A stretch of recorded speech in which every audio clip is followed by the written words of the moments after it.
Hello, ലോകമെമ്പാടുമുള്ള എല്ലാ നഴ്സസിനും ഇന്ന് മെയ് 12 നഴ്സസ് ദിനത്തിന് എൻ്റെ എല്ലാവിധ ആശംസകളും ആശംസിക്കുന്നു. ഈ ദിവസത്തിൽ നിങ്ങൾക്ക് നല്ലൊരു ഡിസിഷൻ എടുക്കാൻ പറ്റുന്നത് എന്താണെന്ന് വെച്ചാൽ, ഇപ്പം നാട്ടിൽ നിങ്ങൾ ലൈഫ് എൻജോയ് ചെയ്യാൻ നിൽക്കുവാണ് നഴ്സായിട്ട് എങ്കിൽ അതൊക്കെ.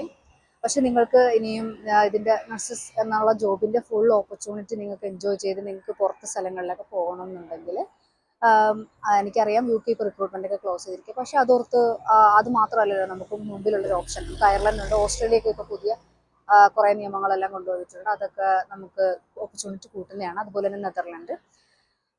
അപ്പം നിങ്ങൾക്ക് ഇങ്ങനെയുള്ള ഏതെങ്കിലുമൊക്കെ എക്സാമുകൾ പാസ്സായി നമുക്ക് ഡിഫറെൻറ്റ് കൺട്രീസിൽ പോയി നമ്മുടെ ലൈഫ് നമുക്ക് കളർഫുൾ ആക്കാൻ പറ്റും. അതുപോലെ തന്നെ വേറൊരു അവസരമാണ് ഗൾഫ് കൺട്രീസിലേക്കുള്ളത്. ഇപ്പം MOH ആണെങ്കിലും ഏതാണെങ്കിലും നമുക്ക് പെട്ടെന്ന് ഒരു 10 days കൊണ്ട് ക്രാക്ക് ചെയ്യാൻ പറ്റുന്ന കോഴ്സുകളപ്പം നിങ്ങൾക്ക് ലൈഫ് ഇനിയും പുതിയ ഓപ്പർച്യൂണിറ്റീസ് തേടണം, അല്ലെ ഇനിയും ലൈഫ് അടിപൊളിയാക്കണം എന്ന് ആഗ്രഹിക്കുന്നത് ഏതെങ്കിലുമൊക്കെ എക്സാം എഴുതി ജയിക്കണം എന്ന് ഈ ദിവസത്തിലൊരു ഡിസിഷൻ എടുക്കുക. ഫ്ലൈ ചെയ്യുക, എൻജോയ് ചെയ്യുക. അത്രയേ ഉള്ളൂ. എല്ലാവർക്കും നല്ല ദിവസം ആശംസിക്കുന്നു. Thank you, by.